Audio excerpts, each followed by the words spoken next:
జ్ఞానమందు ఏ నేర్చుకున్నారు యేసు ప్రభు గురించి చెప్పాలి. యేసు ప్రభు ఎవరు, మనకి ఫస్ట్ డే ఎవరని తెలుసుకున్నాను చెప్పండి. యేసు ప్రభు గురించి పూర్తిగా తెలుసుకోవాలంటే మనకి చేత కాదు, కానీ మరి బీబీఎస్ లెసన్స్లో మనం నేర్చుకున్న వరకు ఒకసారి రీక్యాప్ చేసుకున్నాము. ఫస్ట్ డే ఎవరని తెలుసుకున్నారు చెప్పండి. యేసుక్రీస్తు సజీవ వాక్యము. రెండో రోజు వెలుగు. మూడో రోజు నాలుగో రోజు ఐదో రోజు జీవం. ఆరో రోజు ఏడో రోజు మనకు ప్రభు అయినారు. తర్వాత ఎనిమిదో రోజు తర్వాత ఈరోజు మన లెసన్ పేరు మీకు ముందుగానే తెలిసిపోయింది కదా. ఏంటి ఈరోజు మన లెసన్ పేరు?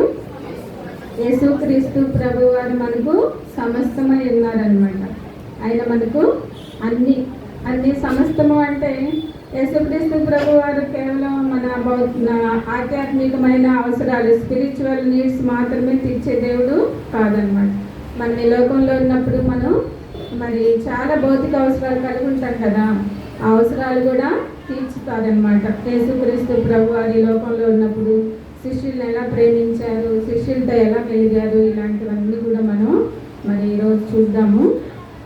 మరి ఒక టీం ఉందనుకోండి, అంటే ఫుట్బాల్ కానివ్వండి, క్రికెట్ కానివ్వండి, ఇలాంటి టీమ్స్ ఉంటాయి కదా, ఉంటాయా?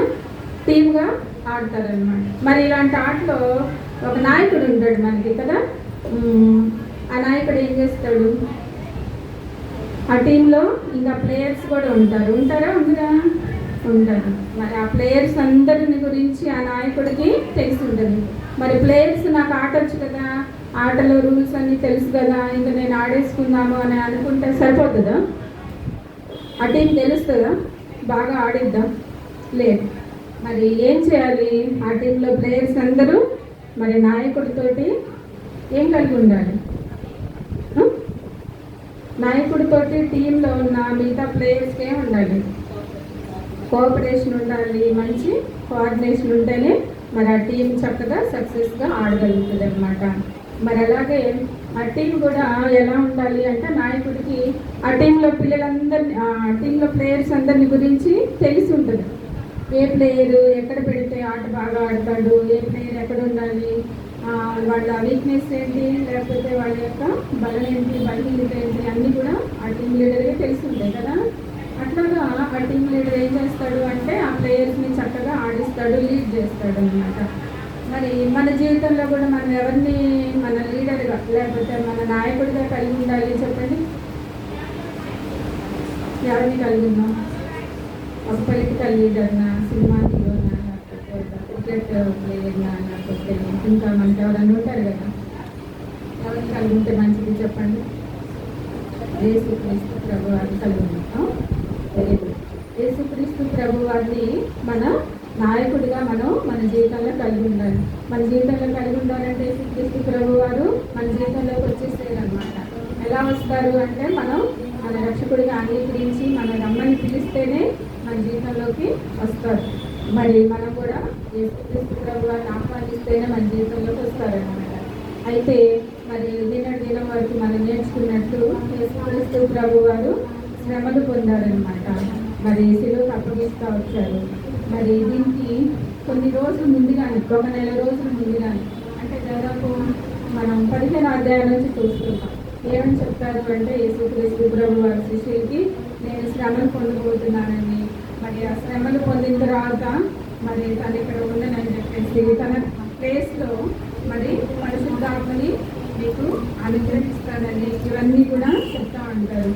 యోహాను సువార్త 14:15 నుంచే చెప్తా ఉంటారు అనమాట. ఒకసారి తీస్తారా? యోహాను సువార్త 14:16 దిగండి.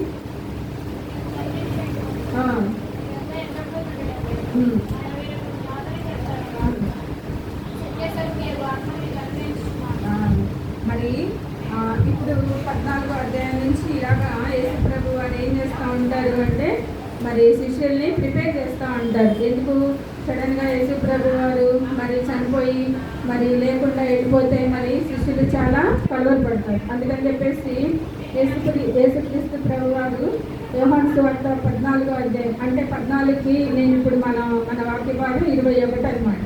ఇక్కడికి దాదాపు నెల రోజులు ఉంటుందన్నమాట టైము. ఇప్పుడు నుంచి ముందు నుంచే చాలా ప్రిపేర్ చేస్తూ ఉంటారు అన్నమాట. ఆ తర్వాత యేసుక్రీస్తు ప్రభు వారు శిలువకు అప్పగించబడతారు. మరణించిన తర్వాత మరి భూస్థాపన జరుగుతుంది. తర్వాత 3వ దినము తిరిగి లేస్తారు. సరే, ఈ 3వ దినం తిరిగి లేచిన తర్వాత మరి ఎవరెవరు వెళ్తారు అంటే యేసుక్రీస్తు ప్రభు వారి దగ్గరికి యాకోబు తల్లి అయిన మరియా, మళ్ళా మగ్దలేన మరియా, సలోమి అనే స్త్రీలు మరి రేపుని లేచి ఏం చేస్తారు? మననే కదా మనం ఈస్టర్ పండుగ చేసుకున్నాం కదా. ఈస్టర్ పండుగ అంటే ఏంటమ్మా చెప్పాలి? మనమంట ఈస్టర్ పండుగ అనుభవం రిజరక్షన్ ఏమనాలంట? రిజరక్షన్ డే అంటే పునరుత్థానపు దినం అన్నారు. అయితే వినాలి, మనం ఈస్టర్ పండుగ చేసుకున్నాం, పునరుత్థాన దినం అనమాట. అది యేసుక్రీస్తు ప్రభు వారు తిరిగి లేస్తారు. వీళ్ళు వెళ్తే మరి సమాధిలో కనిపించారు యేసుక్రీస్తు ప్రభు వారు. వాళ్ళు వెళ్ళింది ఎందుకు? తన యేసుక్రీస్తు ప్రభు శరీరాన్ని అభిషేకిద్దాము అని చెప్పేసి వెళ్ళారు. కానీ అక్కడ యేసుక్రీస్తు ప్రభు వారు వారికి కనిపించలేదన్నమాట. మరి ఎవరు కనిపించారు అంటే దేవదూత కనిపించి తాను ముందుగా మీకు చెప్పినట్లు గలిలయకు వెళ్ళారు, మరి మీరు అక్కడికి వెళ్ళి ఆయన్ని కలుసుకోమని చెప్తారు. అయితే మరి వీళ్ళు విధేయత చూపలేదు, వెళ్ళలేదు గలిలయకు. ఎందుకంటే అప్పుడు పరిస్థితులు చాలా భయానకంగా ఉన్నాయి అన్నమాట. అందుకని చెప్పేసి శిష్యులందరూ చాలా భయపడి ఏం చేశారు? గలిలయకు వెళ్ళారా? మరి ఏం చేశారు? ఎక్కడున్నారు వాళ్ళు? యేసుక్రీస్తు ప్రభు వారు కనిపిస్తారు. ఎక్కడ కనిపించారు శిష్యులకి?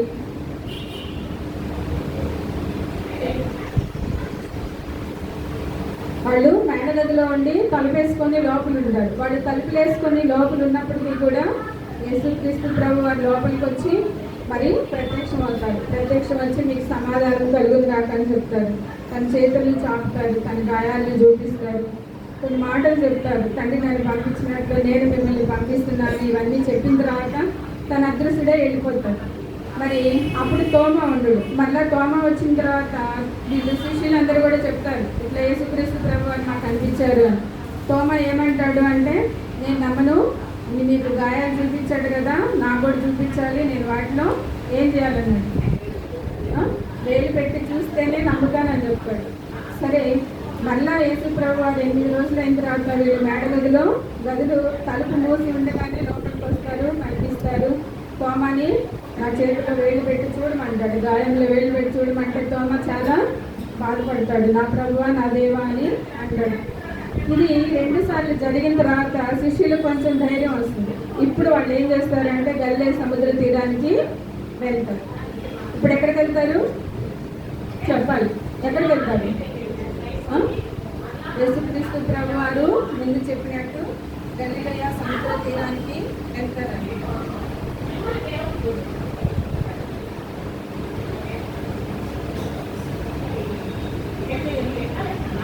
గలిలయ సముద్ర తీరానికి వెళ్తారు.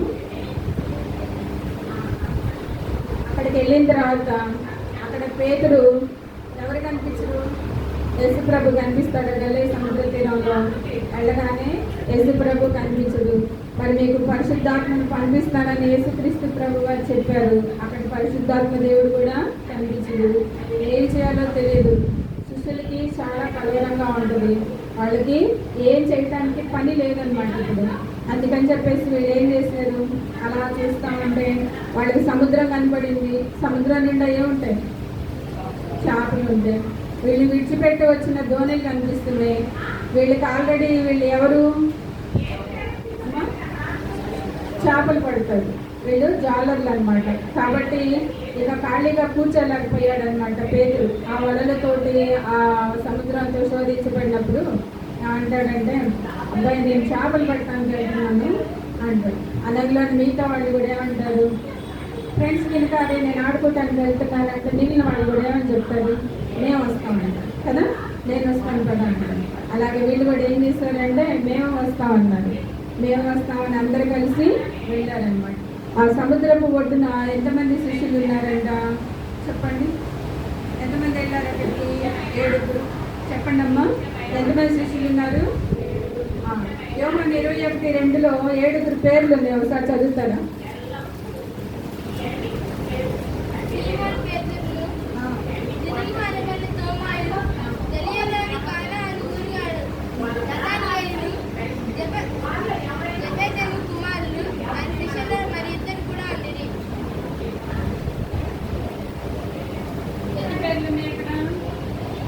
ఎంతమంది ఉన్నారమ్మా?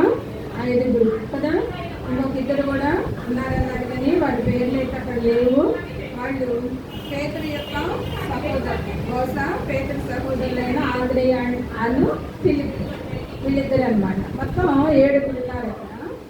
అయితే వీళ్ళు ఏం చేశారంట? చేపలు పట్టడానికి వెళ్ళారు. చేపలు పట్టడానికి వెళ్ళి చేపలు పడితే మరి సముద్రం లోపలికి వెళ్ళారు. వీళ్ళకి చేపలు పట్టడం బాగా వచ్చా రాదు? వీళ్ళు చాలా వాళ్ళ వృత్తి అదేనమాట, చేపలు పట్టేవాళ్ళు. కానీ వీళ్ళు వెళ్ళిన తర్వాత ఆ రాత్రంతా వల వేస్తారు, కానీ వాళ్ళకి చేపలు బాగా దొరుకుతాయా? దొరకలేదు. ఒక్క చేప కూడా పడలేదన్నమాట. వాళ్ళు చాలా నిరాశగా అప్పుడు వాళ్ళు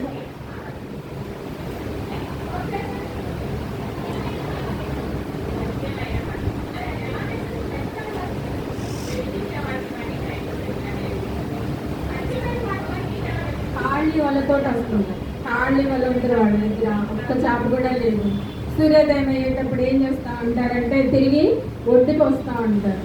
వాళ్ళకి ఒడ్డుకు వచ్చినప్పుడు దూరంగా ఒక వ్యక్తి కనిపిస్తూ ఉంటారు. దూరంగా వాళ్ళకి ఎవరు కనిపిస్తారు?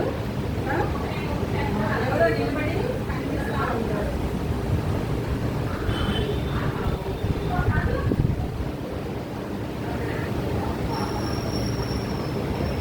మరి ఆయన్ని చూసినప్పుడు వాళ్ళు ఆయన్ని గుర్తుపట్టారు అనమాట. ఆయన్ని చూస్తారు కానీ మరి ఈ ఉదయాన్నే సముద్ర తీరంలో ఎవరున్నారు అనుకుంటారు, వాళ్ళని గుర్తుపట్టారు.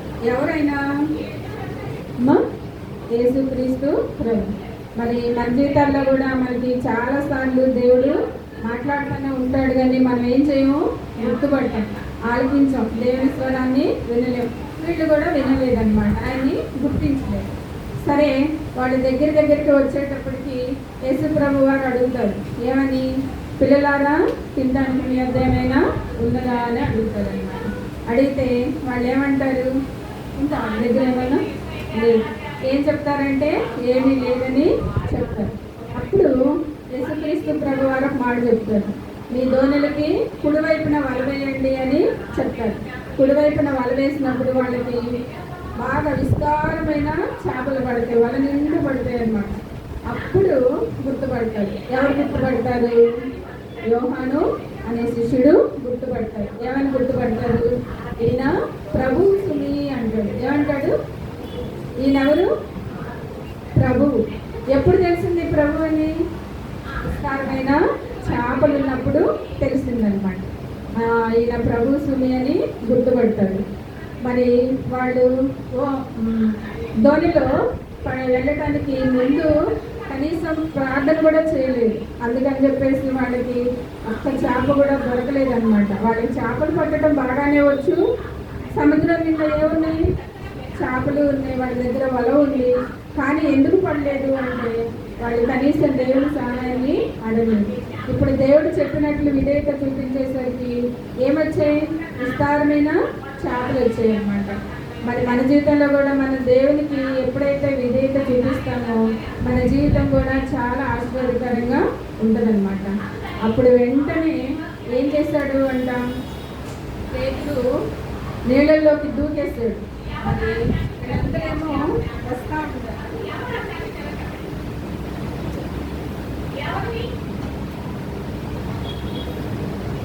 పేతురు ఏం చేస్తాడు అంటే నీళ్ళల్లోకి ఇంకా దూకేసి స్పీడ్గా వస్తుంటాడు. ఎందుకు? యేసుక్రీస్తు ప్రభువాన్ని ముందుగా కలుసుకోవాలని. మరి వీళ్ళు ఒడ్డుకొచ్చేటప్పటికి యేసుక్రీస్తు ప్రభు వారు ఏం చేశారో తెలుసా? వీళ్ళు చాలా ఆకలిగా ఉంటారని వీళ్ళ కోసం నిప్పుల మీద చేపను పెట్టి మరి చేపలు కాల్చారు. అప్పటికే ఒక రొట్టెని కూడా సిద్ధం చేశారు. వేడిగా నిప్పుల్ని సిద్ధపరిచి ఉంచారు. మరి ఆ సముద్ర తీరంలో మరి నిప్పులు దొరకటం అంటే అది సామాన్యమైన విషయం కాదు. మరి అన్నీ సిద్ధపరిచి ఉంచారనమాట. వీళ్ళు వచ్చేసి ఆ వలని ధోనిలో లాక్కుంటూ వస్తూ ఉన్నారు. అందరూ వచ్చి ఆ నిప్పుల చుట్టూ కూర్చున్నారు. నిప్పుల చుట్టూ కూర్చొని చలి కాచుకుంటా ఉన్నారు. ఎందుకంటే మరి తడిచిన బట్టలతోటి సముద్రంలో నుంచి వచ్చారు కదా, మరి చలి కాచుకుంటూ వచ్చారు. మరి ఇప్పుడు పేతురికి ఒక ఇన్సిడెంట్ గుర్తొచ్చి ఉండొచ్చు. చలి కాచుకోవటం అంటే మీకు కూడా ఏమైనా గుర్తొచ్చిందా ఈ మాట? చలి కాచుకోవటం మరి అది వరకు ఎక్కడొచ్చింది చలి కాచుకోవటం అనేది? అమ్మా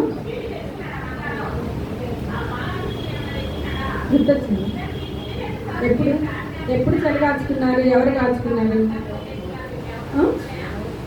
ఎవరు కాచుకున్నారు తెలుసా? పోనీ పేతురు యేసుక్రీస్తు ప్రభు వారిని అప్పగించబడినప్పుడు పట్టుకెళ్ళినప్పుడు ప్రధాన యాజకుని ఇంట్లో ఏం చేసుకుంటా ఉంటాడు? చలి కాచుకుంటా కూర్చుంటాడు. అప్పుడు యేసుక్రీస్తు ప్రభు వారిని ఒక చిన్నది అడుగుతుంది, నువ్వు ఆయన వెంబడించే వాళ్ళలో ఒకడు కదా అంటే, అస్సలు నాకు ఆయన ఎవరో తెలియదు అంటాడు. లేదు నీకు ఆయన తెలుసు కదా అంటే, లేదు అంటాడు. అలా ప్రభు ఎవరో తెలియదు అని ముమ్మారు బొంకుతాడు అనమాట. ఆ బొంకిన పేతురు ఇప్పుడు యేసుక్రీస్తు ప్రభు అని ఎదురుగా కూర్చొని ప్రభుని చూస్తూ చలిగాచుకుంటూ ఉన్నప్పుడు అప్పుడు పేతురికి ఒకప్పుడు ఆయన ఏం చేశాడు? ఇలానే చలిగాచుకుంటూ యేసుక్రీస్తు ప్రభు వారు ఎవరో తెలియదు అని చెప్తా ఉంటాడు. ఇప్పుడు ప్రభువును చూస్తూ చలిగాచుకుంటూ ఉన్నప్పుడు అతని హృదయంలో ఖచ్చితంగా ఆ సంగతి గుర్తొచ్చి ఉంటుందా లేదా? గుర్తొచ్చి ఉంటుంది. కానీ యేసుక్రీస్తు ప్రభు వారికి తెలుసు. అది జరిగిన తర్వాత పేతురు మళ్ళీ పశ్చాత్తాపడ్డా లేదా?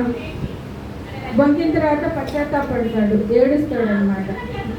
అప్పటికి నిజంగానే పశ్చాత్తాపడ్డాడని తెలుసు. కానీ పేతురికి ఆ విషయం మళ్ళీ గుర్తొచ్చింది అనమాట. ఇప్పుడైతే పేతురు అలాగా బొంకే స్థితిలో అయితే లేడనమాట. అందుకనే యేసుక్రీస్తు ప్రభు వారిని ముందుగా చూడాలని చెప్పేసి మరి నీళ్ళలోకి దూకి మరి ముందు వచ్చేస్తాడు. అప్పుడు ఏమంటాడంటే, మీ దగ్గర ఉన్న చేపల్లో కొన్ని తీసుకురమ్మంటాడు. ఆ చేపలు మళ్ళీ పరిగెత్తుకుంటూ ఎవరు వెళ్తారంటే మళ్ళీ పేతురు వెళ్తాడు చేపలు దాటానికి. వెళ్ళి ఆ వలని ఆ ధోనిలో నుంచి ఆ ఒడ్డుకి లాక్కొని పెద్ద చేపల్ని తీసుకొస్తే దానిలో ఎన్ని అంట? 153 పెద్ద చేపలు ఉన్నాయి. వాటిలో కొన్నిటిని తీసుకొచ్చి మళ్ళీ యేసుక్రీస్తు ప్రభు వారికి ఇస్తారు. యేసుక్రీస్తు ప్రభు వారు వాటిని కాల్చి ఆ రొట్టెని మరి ఆ చేపలని మరి శిష్యులందరికీ కూడా పంచిపెడతారు. మరి ప్రభు వారు మన అవసరాలు తీర్చే ప్రభువా కాదా చెప్పండి?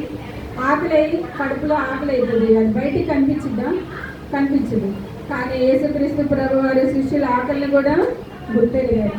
మరి శిష్యులు ఎప్పుడూ ఒబే చేయరు. యేసుక్రీస్తు ప్రభు ఒకటి చెప్తే వాడు చేస్తూ ఉంటారు. అయినప్పటికీ కూడా మరి ఎన్నిసార్లు తప్పిపోయిన దేవుడు చాలా ప్రేమతో వాళ్ళ కోసం ఆహార పదార్థాలు కూడా సిద్ధపరుస్తారు. వాళ్ళకి చలి కాచుకోవడానికి నిప్పులు కూడా సిద్ధపరుస్తారు. మరి యేసుక్రీస్తు ప్రభు వారు మనకి సమస్తమును చూసుకునే దేవుడు, అవునా కాదా? మీకు కేవలం స్పిరిచువల్ బ్లెస్సింగ్స్ ఇస్తాను, ఈ లోకంలో ఏ లోకంలో పడుందండి అంటాడా? లేదు.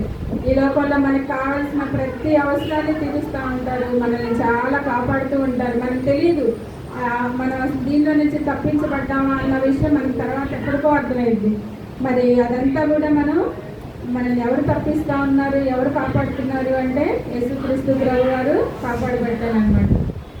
మరి ఇలాగా మరి ఆహార పదార్థాలు మనకి ఇచ్చేది ఎవరు చెప్పండి? ఈ భూమి మీద కలిగిన ప్రతి చెట్టు కానీ, జంతువులు కానీ, పక్షులు కానీ, జలచరాలు కానీ అన్నీ ఎవరి వల్ల కలిగినాయి అమ్మా? సైంటిస్టులు కనుక్కున్నారా? వాళ్ళు పండిస్తే మనం తింటున్నామా? రైతులు పండిస్తే ఇవన్నీ ఎవరు కలుగును కాక అంటే కలిగినాయి? యేసుక్రీస్తు ప్రభు వారు నోటి మాటతోటి కలిగించారు. ప్రతి వృక్ష జాతుల దగ్గర నుండి, ప్రతి జలచరాల దగ్గర నుండి, ఆకాశ పక్షులు కానీ, జంతువులు కానీ అన్నీ ప్రభువారు సృష్టించినవి. వాటిని ఇప్పుడు అసలు వాటికి ఒక పేరు పెట్టడానికి, వాటికి ఒక క్రమం ఆర్డర్లో పెట్టడానికి, లేకపోతే వాటిని కనుక్కోవటానికి డిస్కవర్ అని, ఇప్పుడు వాటిని కనుక్కోవటానికి ఇన్ని వేల సంవత్సరాలైనా మనిషికి జ్ఞానం సరిపోతుంది. మరి ఇవన్నీ దేవుడు ఇచ్చినవే మనకి. కాబట్టి మనం దేవుడికి ఎప్పుడు కూడా మనం భోజన పదార్థాలు తీసుకునేటప్పుడు ఏం చేయాలి? కృతజ్ఞతాస్తుతులు చెల్లించుకొని ఆ పదార్థాలను బట్టి మనం స్తుతి చెల్లించాలన్నమాట. మరి మీరు ఎంతమంది అలాగా తినేటప్పుడు యేసు ప్రభు ప్రేయర్ చేసుకొని తింటారు చెప్పండి? దేవునికి థ్యాంక్స్ చెప్పుకొని తింటారు. ఇంకా హ్యాబిట్. ఇంకా కొంతమంది అంటే ఫ్రెండ్స్ని తీసుకొచ్చి ఉంటారు, కొంతమంది వేరే వేరే డినామినేషన్స్ నుంచి వచ్చిన వాళ్ళు ఉంటారు. మన సహవాసంలో అయితే ఖచ్చితంగా అది అలవాటు ఉంటుంది. వేరే వాళ్ళకి అలవాటు లేని వాళ్ళు కూడా మనం ఖచ్చితంగా మనం తినే ఆహార పదార్థాల కోసం ప్రభువుకి స్తుతి చెల్లించి, ఎందుకంటే అది మంది కాదు, దేవుడు మనకి కృపతో అనుగ్రహించింది కాబట్టి మనం అలాగే స్తుతి చెల్లించి తీసుకోవాలి. అయితే మరి జరిగిన తర్వాత ఆహారం పెట్టిన తర్వాత దేవుడు ఒక సీరియస్ మీటింగ్ పెట్టాలనుకున్నాడు. ఎవరితో? శిష్యులతో. అప్పుడు కూర్చోబెట్టి అడుగుతూ ఉంటారు. ఏమని అడుగుతారు? పేతుర్ని పిలిచి అడుగుతారు. పేతుర్ని అంటే అర్థం ఏంటి అంటే మిగతా శిష్యుల్ని కూడా అన్నమాట. మరి నీవు నన్ను ప్రేమిస్తున్నావా అంటాడు. ఏమంటాడు? నీవు నన్ను ప్రేమిస్తున్నావా అంటే పేతురు ఏమంటాడు? ఒకప్పుడైతే చాలా ప్రగల్భాలు పలికేవాడు. ప్రభువా, నేను చావలసి వచ్చినా కూడా వెనుకదీను, నేను మరి నీతోనే ఉంటాను, ఇలాంటి మాటలన్నీ చెప్పేవాడు. అప్పుడు శిష్యులు కూడా, మిగతా శిష్యులు కూడా ఏమనేవాళ్ళు అంటే అవును ప్రభువా అనేవాళ్ళు అనమాట. ఇలా పేతురు అన్నింటినీ కూడా చాలా ముందు ఉంటాడనమాట. ఇప్పుడు మనం చూసాం కదా, ముందుగా వచ్చింది ఎవరు? ప్రభు సుమి అనగానే దూకొచ్చింది ఎవరు? పేతురే. మళ్ళీ తర్వాత చేపలు తీసుకురండి అంటే పరిగెత్తుకుంటాడు, చేపలు తెచ్చింది ఎవరు? పేతురే. మరి అప్పుడు యేసు ప్రభు నీళ్ళ మీద వస్తుంటే మరి నేను వచ్చేస్తాను ప్రభు, నాకు కూడా సెలవు అని అడుగుతాడు. ఎవరు? పేతురు. మరి ప్రధాన భటులు వచ్చేసి మరి గెచ్చమనే తోటలు యేసయ్యను పట్టుకున్నప్పుడు ఆ భటుడి చెవి తెగనరుకుతాడు అనమాట. ఎవరు? పేతురు. అందుకని ఏమంటారు? ఒక బిరుదుంది, దుడుకు. మరి పేతురికి అట్లా ముందు ఉంటాడనమాట, అంటే లీడింగ్ క్యారెక్టర్స్ ఉంటాయి. అందుకని చెప్పేసి అందరు కూడా పేతుర్ని వెంబడిస్తూ ఉంటారు. దేవుడు అడుగుతాడు, ప్రేమిస్తున్నావా అంటే ఏమంటాడంటే ప్రేమిస్తున్నాను ప్రభువా, నేను నిన్ను ప్రేమిస్తున్నాను, నీవే. ఇప్పుడైతే ప్రగల్భాలు ఏం పలకలేదు. మరి ఒకసారి రిఫరెన్స్ చూద్దామా? మత్తయి 26:33-35. మత్తయి 26:33-35.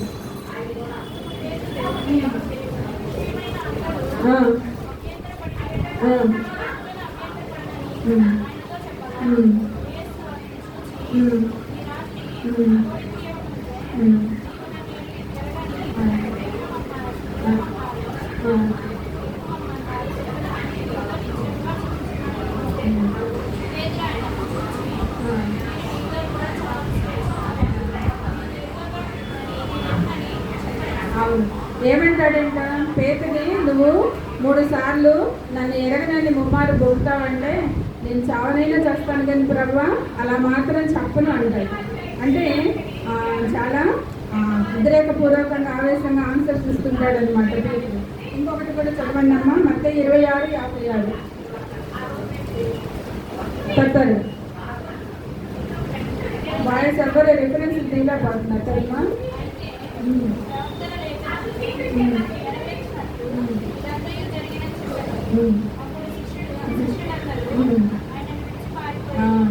మరి మేము అస్సలు చావనైనా చేస్తాం కానీ మీకోసం మిమ్మల్ని ఎరగనని చెప్పం ప్రభు అంటారు. ఇలాంటి ప్రగల్భాలన్నీ పలికేసిన తర్వాత యేసు ప్రభు వారిని బంధించిన వెంటనే వీళ్ళందరూ ఏమైపోతారంటే గెచ్చమనే తోటలో నుంచి ఏమనండి శిష్యులందరూ పారిపోతారు విడిచిపెట్టి. మరి ఇప్పుడైతే యేసు ప్రభు అడుగుతున్నారు, నువ్వు నన్ను ప్రేమిస్తున్నావా అంటే మరి పేతురు అప్పట్లాగా ప్రగల్భాలు పలకట్లేదు. ఇప్పుడు ఆ మనసు లేదనమాట. తెలుసుకున్నాడు తను ఎంత బలహీనో, తను ఎలా పడిపోతాడో అన్నీ అర్థమైపోయినాయి అనమాట. అందుకని ప్రభువా నేను నిన్ను ప్రేమిస్తున్నానని నీవే ఎరుగుదువు అంటాడు. అంటే అప్పుడు యేసు ప్రభు వారు అంటారు, నా గొర్రె పిల్లలను ఏమంటాడు? మేపుము అంటాడు.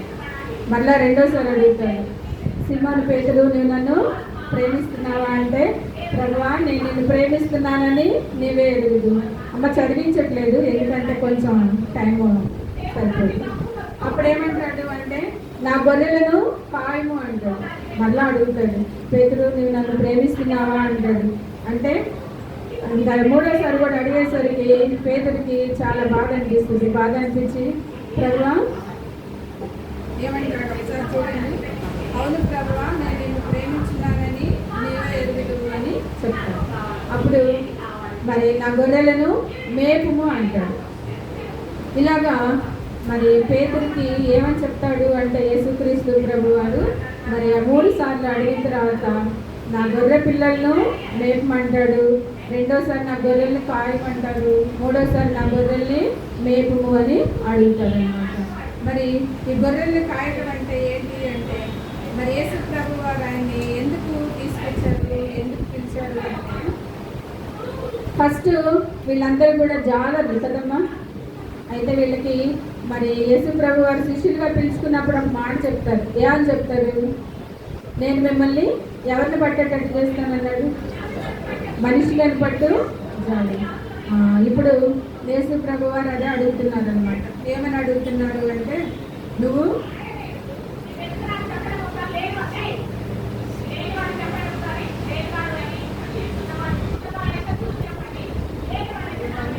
ప్రేమిస్తున్నావా అని అడిగితే ప్రేమిస్తున్నాను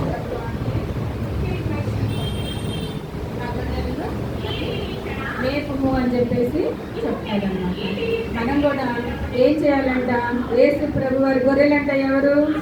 యేసు ప్రభు వారిని ఎవరు వెంబడిస్తున్నారో వాళ్ళే యేసు ప్రభు వారి గొర్రెలు.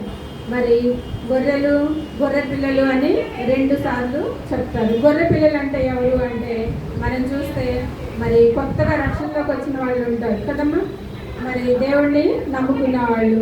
అలాంటి వాళ్ళని మనం ఎలా చూడాలి అంటే వాళ్ళు కఠినమైన బోధలు చేయకూడదు. వాళ్ళకి ఏం చెప్పాలి? యేసు ప్రభు వారు మరి ఆ బోధ ఆరంభించినప్పుడు ఎలా చెప్పేవాళ్ళు అంటే తేలికగా అందరికీ అర్థమయ్యేటట్లు సరళమైన భాషలో ఉపమాన రీతిలో చెప్పేవాడు. అవునా కదా? యేసు ప్రభు వారు ఉపమానాలు చెప్పేవాళ్ళు కదా. ఏదన్నా ఒక ఉపమానం గుర్తుందా మీకు? హెడ్డింగ్ విత్తనాలు విత్తే వ్యవసాయాలు కదా, విత్తనాలు జల్లుతాడని. ఇంకేం చెప్పలేదు, ఒక్క ఉపమానం కూడా. తప్పిపోయిన కుమారుడు అని చెప్పాడు కదా. ఇంకా ఏమో అసలు వార్తలు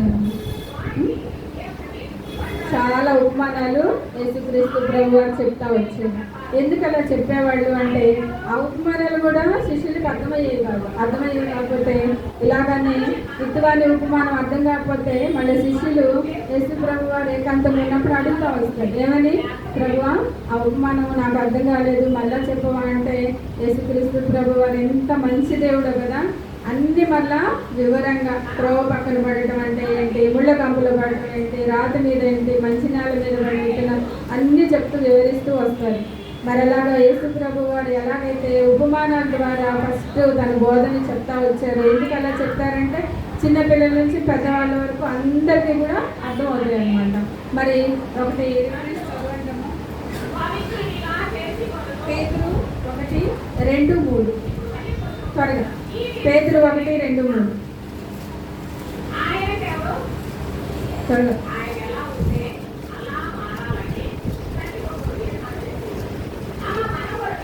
పేతురు 1:2-3 చదవండి.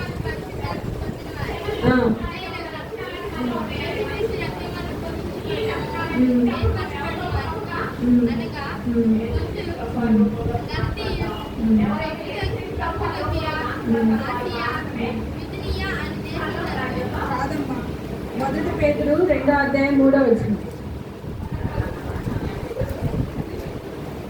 సరే నేను చెప్తాను.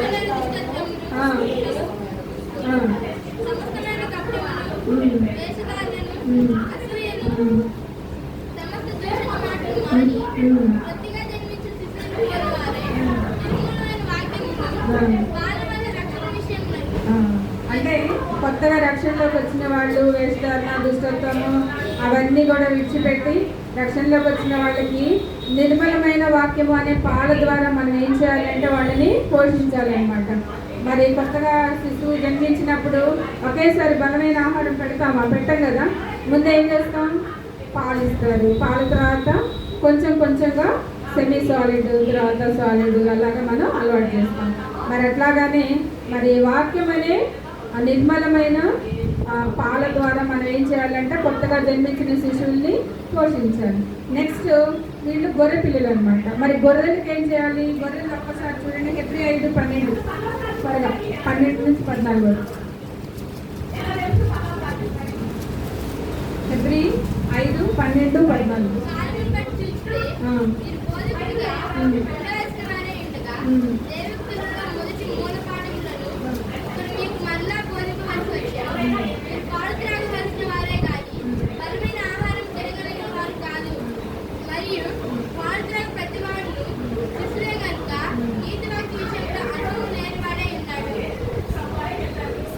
వీళ్ళకి ఏం చేయాలి అంటే మరి బలమైన ఆహారం పెట్టాలి. ఏం చేయాలమ్మా? బలమైన ఆహారం పెట్టాలి. మరి ఇంకొక గొర్రెలు కూడా ఉన్నాయని యేసు ప్రభు వారు ఒక మాట చెప్తారు. మరి ఆ గొర్రెలు ఏంటి అంటే వేరే గొర్రెలు కూడా నాకు కలువు, వాటిని కూడా నేను తోడుకొని రావాల్సిందని చెప్తారనమాట. మరి వేరొక గొర్రెలు అంటే అర్థం ఏంటి అంటే ఇంతవరకు యేసు ప్రభు వారి గురించి వినని గొర్రెలు. ఆ వినని గొర్రెలను కూడా ఏం చేయాలంట? మరి యేసు ప్రభు వారు ఏం చెప్తున్నారు? నేను వాటిని కూడా తోడుకొని రావాల్సి ఉన్నది అంటారు. మరి యేసు ప్రభు వారికి ఇంతవరకు కూడా సువార్త వినని వాళ్ళందరినీ మనం ఏం చేయాలి అంటే వాళ్ళని కూడా మరి దేవుని వద్దకు నడిపించాలి. మరి యేసు ప్రభు వారు ఈ లోకానికి వచ్చింది ఎందుకు అంటే నశించిపోయిన దాన్ని వెతికి రక్షించడానికి. వాళ్ళు ఎప్పటికీ కూడా దేవుని వాక్యం విని ఉండరు. మరి మనం వాళ్ళని కూడా ఏం చేయాలంట? మరి దేవునిలోకి నడిపించాలి. మరి ఇప్పుడు చూస్తే మరి యేసు ప్రభు వారు ఏమంటాడు అంటే ప్రేమిస్తున్నాను ప్రభు అంటాడు కదా. సరే నన్ను వెంబడించమని చెప్తాడు. మరి యేసు ప్రభు వారిని వెంబడిస్తూ ఉంటే యేసు ప్రభు వారు మరి పేతురు తర్వాత ఎలాంటి మరణం పొందబోతున్నాడో చెప్తాడు అనమాట.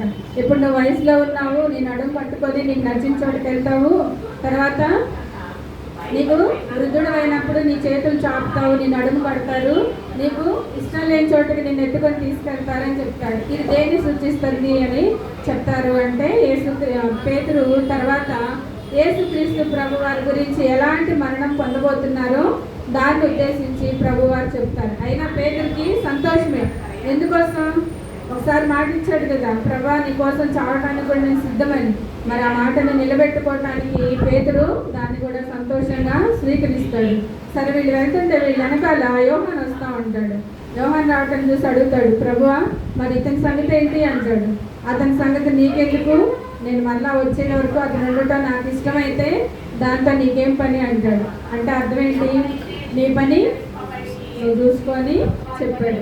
మరి నీ పని నువ్వు చూసుకో, అతనితో ఎందుకు అని అంటే మరి యేసు ప్రభు కొంచెం కఠినంగా మాట్లాడినట్టు అనిపిస్తుంది. కానీ మరి ఈ రోజుల్లో మనందరికీ అది చాలా అవసరం.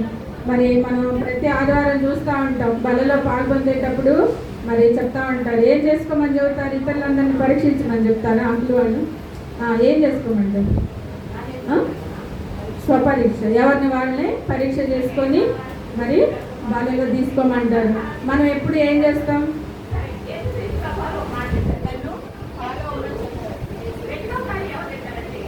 మనం ఏం చేస్తామంటే ఎప్పుడు ఇతరులని పరీక్షిస్తూనే ఉంటాం. యేసుక్రీస్తు ప్రభు వారు దాన్ని చాలా ఖండించారనమాట. నీ కంట్లో దూరం ఉంటే ఎదుటి వాళ్ళ కంట్లో నలుసు ఎలా తీస్తావు? ముందు నీ కంట్లో నా దూరాన్ని తీసుకుంటేనే నీ చూపు తేటగా కనిపిస్తుంది అని చెప్తాడు. మనకి ఎప్పుడు ఇతరులని పరీక్షించే పని, వాళ్ళని చూసే పనే. కానీ మరి ఆ పొద్దాక ఇతరులను పరీక్షిస్తూ ఉన్నాం అనుకో, మనల్ని పరీక్షించుకోవడానికి మనకి సమయం దొరికిద్దా? దొరకదు. కాబట్టి ఆ పని మానుకొని మనం ఏం చేయాలి అంటే దేవుడు చెప్పినట్లుగా మనల్ని మనం పరీక్షించుకుంటూ ఉండాలి. మరి ఇక్కడ ఇద్దరు పిల్లలు ఉన్నారు.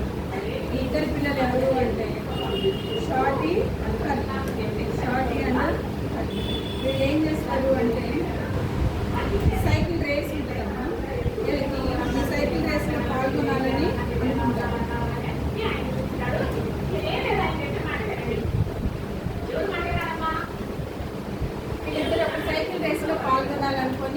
వాళ్ళ సైకిల్స్ బాగు చేసుకుంటారు. బాగు చేసుకుంటే రెడీగా పెట్టుకుంటారు.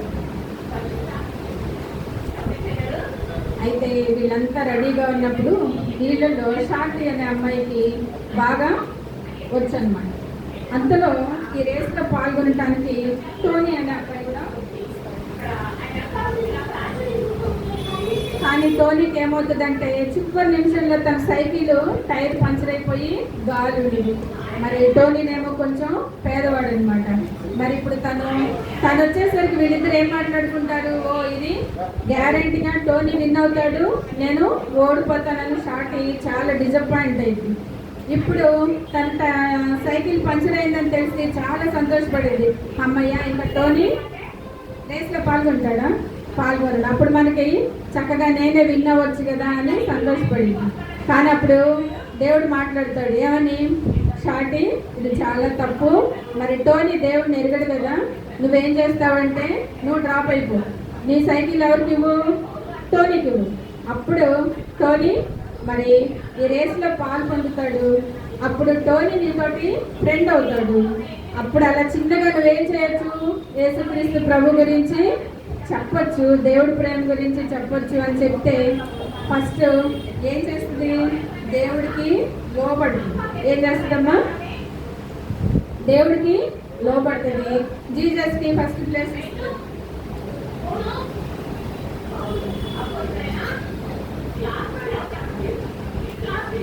ఇచ్చి లోబడుతుంది.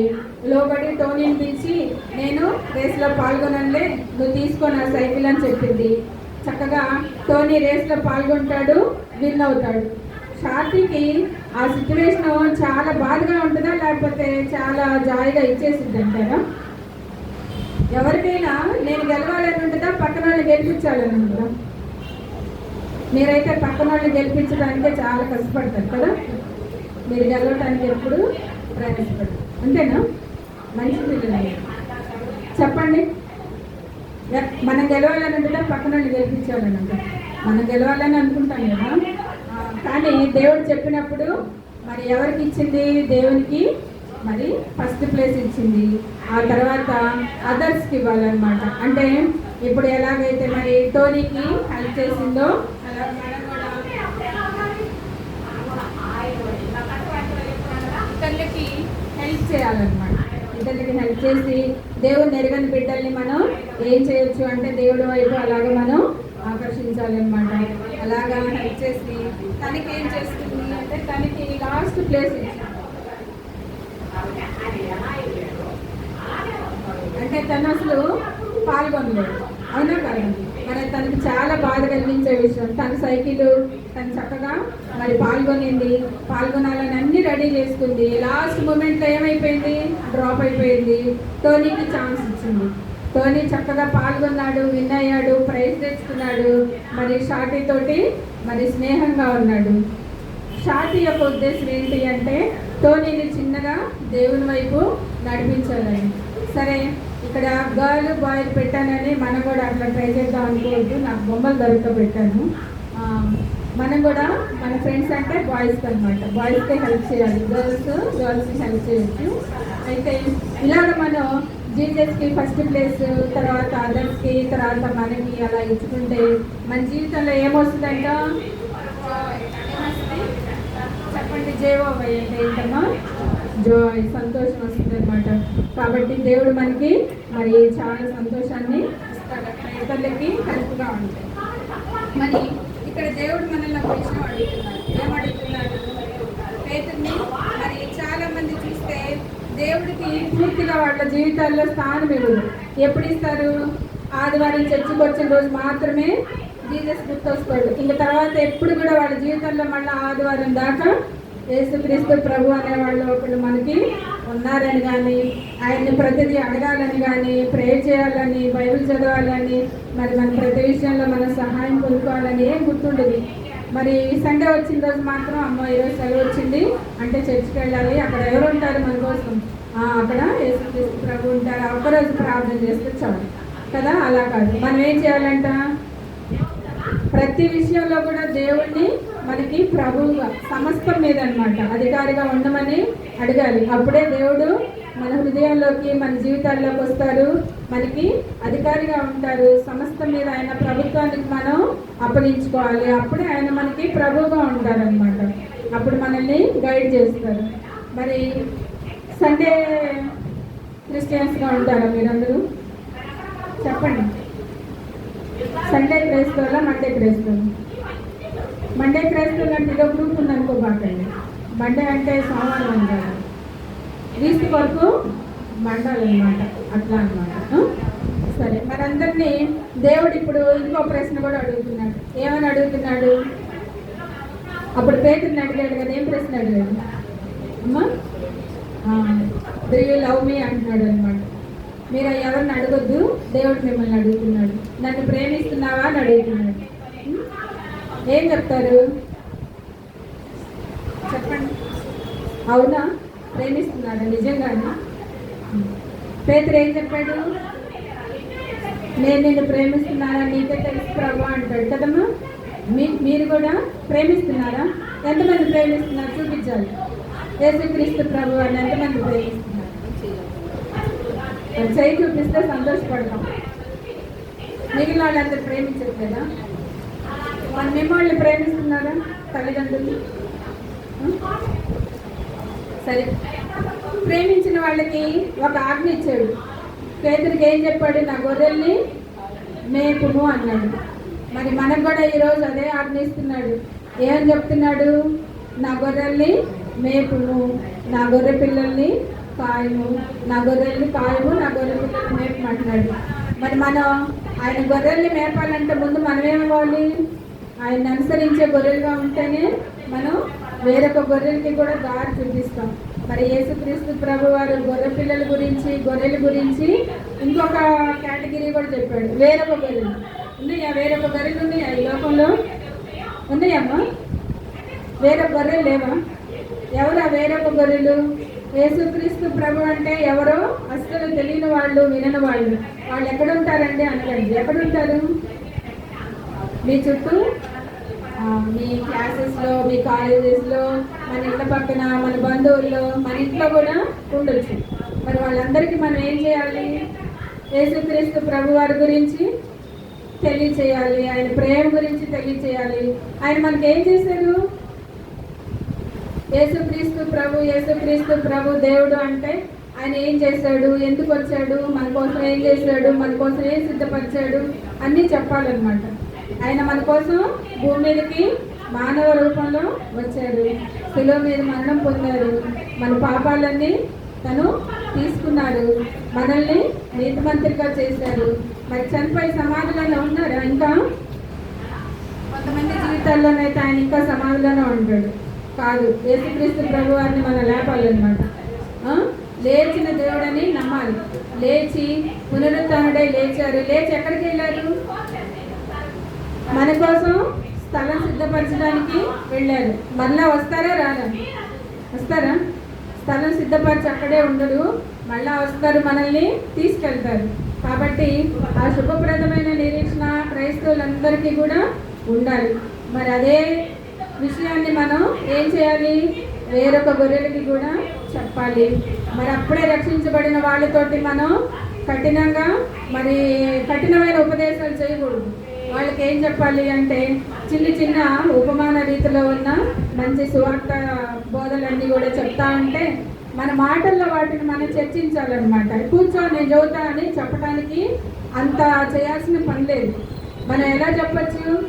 మన ప్రవర్తన ద్వారా, మాటల ద్వారా, క్రియల ద్వారా మనం చెప్పాలన్నమాట. యేసుక్రీస్తు వారి ప్రేమని మరి తెలియపరచాలి.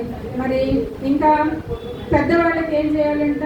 పెద్దవాళ్ళకంటే పెద్దవాళ్ళు చెప్తారు, వాళ్ళకి మరి బలమైన ఆహారం అనమాట. తర్వాత పేతురు గారు 2 పత్రికలు రాస్తారు, మొదటి పత్రిక, 2వ పత్రిక. దాంట్లో మరి కఠినమైన ఉపదేశాలు, మనం మన ఆత్మీయ జీవితాన్ని ఎలా సరిదిద్దుకోవాలి, ఎలా పదులు పెట్టుకోవాలి, మరి ఎలా ఇంకా ఉన్నతమైన స్థానంలోకి వెళ్ళాలి అనేవన్నీ దాంట్లో ఉంటాయన్నమాట. అవన్నీ రాశారనమాట. అయితే మరి అలాగా గొర్రెల్ని ఎలా మేపాలి, ఇంకా వేరొక గొర్రెల్ని ఎలా తీసుకురావాలి? వేరొక గొర్రెల్ని తీసుకురావటం అంటే వాళ్ళకు కూడా మనం ప్రేమపూర్వకమైన మన మాటల ద్వారా, ప్రవర్తన ద్వారా యేసుక్రీస్తు ప్రభు వారి గురించి చెప్పడం, మరి మన ఇట్లా VBS కానీ ఇలాంటి వాటికి క్రిస్మస్ అప్పుడు ఈస్టర్ అప్పుడు మన ప్రేయర్స్కి ఇన్వైట్ చేయడం ద్వారా మనం ఏం చేయొచ్చు అంటే వాళ్ళని కూడా మనం పిలవాలి. వాళ్ళని పిలవాలి, వాళ్ళకి చెప్పాలి అంటే ముందు మన యేసుక్రీస్తు గొర్రెలుగా ఉండాలండి. ఒక గుడ్డివాడు ఇంకో గుడ్డివాడికి దారి చూపిస్తాడా? అప్పుడు ఇద్దరు కలిసి చక్కగా తిన్నని మార్గంలో వెళ్తారా? లేదు కదా. కాబట్టి ముందు మన కళ్ళు వెలిగించబడాలి. ముందు మనం యేసుక్రీస్తు ప్రభు వారిని రక్షకుడిగా అంగీకరించాలి. మరి మనం యేసుక్రీస్తు ప్రభు వారి గొర్రెలుగా ఉంటేనే మరి ఏం చేస్తాము, ఇంకొక గొర్రెలను కూడా నడిపించగలుగుతాం. మరి మీరందరూ రక్షణ పొందారా? ఏమ్మా, ఎలా మరి మన పరిచర్యలో ఎలా సహకరించాలి, ఎలా మరి గొర్రెల్ని తీసుకురావాలి, ఎలా చేయాలి అంటే అందరూ మరి అంకుల్ వాళ్ళు ఆంటీ వాళ్ళలాగా సువార్త బోధ చేయాల్సిన పని లేదు. అందరూ బైబిల్స్ పట్టుకొని వెళ్ళి సువార్త చేయాల్సిన అవసరం లేదు. సువార్త చేసే వాళ్ళకి మనం మన తలాంతులు మరి సువార్త చేయటానికి ఊరికే బైబిల్ తీసుకొని చెప్పగలిగితే మరి సువార్త పరిచయం అయిపోదు. చాలా ఆర్థికమైన అవసరాలు కూడా ఉంటాయి. మరి అలాగ ఆర్థికంగా ఇచ్చేవాళ్ళు కూడా కావాలి. ఇంకా ఏం కావాలి? నీకు ఇచ్చిన తలాంతులు దేవుని కోసం ఉపయోగించే వాళ్ళుగా ఉండాలి. పాటలు పాడే వాళ్ళు ఉంటారు, లేకపోతే మ్యూజిక్ ఇన్స్ట్రుమెంట్స్ ప్లే చేసే వాళ్ళు ఉంటారు. అలాంటి వాళ్ళందరూ కూడా మరి అలాంటి పరిచర్యని చేస్తూ ఉండొచ్చు. మరి సువార్త ప్రకటించే వాళ్ళకి మనం సహాయకులుగా ఉండొచ్చు. ఇలాంటివన్నీ చేయడం ద్వారా మనం ఏం చేయొచ్చు? దేవుని సువార్తని ప్రకటించవచ్చు.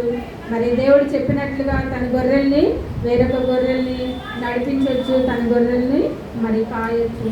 మరి మీ వంతుగా మీరు కూడా ఇలాంటి పని చేయటానికి దేవుడు బలపరచాలని అందరం ప్రార్థన చేద్దామా? సరేనా?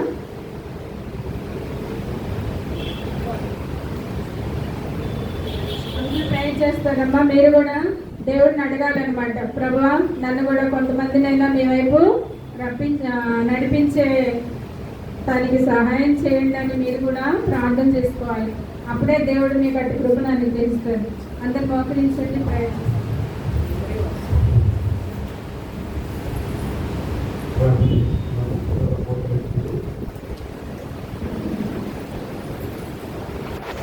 ప్రేమగల పరలోక తండ్రి, పరిశుద్ధుడైన దేవా, ప్రేమగల ప్రభువా, మీకు స్తోత్రాలు వందనాలు చెల్లిస్తూ ఉన్నాం. మా తండ్రి, మీరు ఇంతవరకు బిడ్డల ద్వారా మాట్లాడుతున్న మీ మాటలను బట్టి మీకు స్తోత్రాలు. ప్రతి ఒక్కరు వారి హృదయాలను తీర్మానం చేసుకొని మీ శిరసత్వం క్రింద ప్రభువా జీవించుటకు ప్రభువా మా తండ్రి బిడ్డలను బలపరచండి. మీ అధికారం క్రింద ఉండి ప్రభువా మా తండ్రి మీకు సాక్షులుగా మా తండ్రి ఇతరులను మా ప్రభువా మీ యొద్దకు తీసుకురావాలనేటువంటి మా ప్రభు ఆశ కలిగిన వారు ఉన్నట్లు సహాయం చేయమని వేడుకుంటూ ఉన్నా. మీ స్తోత్రాలు వందనాలు చెల్లిస్తూ ఉన్నా. మా తండ్రి 9 దినాలు మీరు ప్రభా పాఠముల ద్వారా మాట్లాడుతూ వచ్చారు ప్రభా. అందుకే స్తోత్రాలు వందనాలు చెల్లిస్తూ ఉన్నా.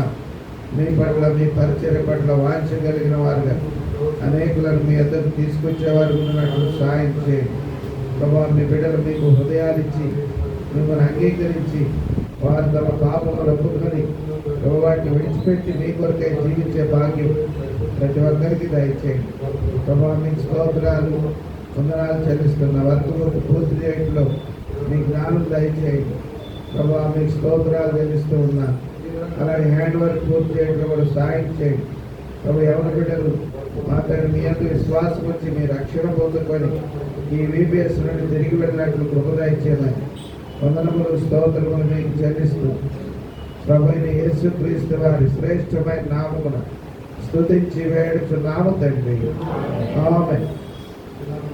ఈరోజు 9వ దినం కనుక వర్క్ బుక్ మరి హ్యాండ్ వర్క్ కూడా పూర్తి చేయాలి. హ్యాండ్ వర్క్ రేపు ఎగ్జామ్ ఉంటుంది.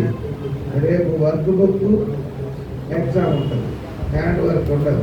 కనుక సాధ్యమైనంత వరకు ఈరోజే హ్యాండ్ వర్క్ పూర్తి చేయించాలి టీచర్స్. ఓకే.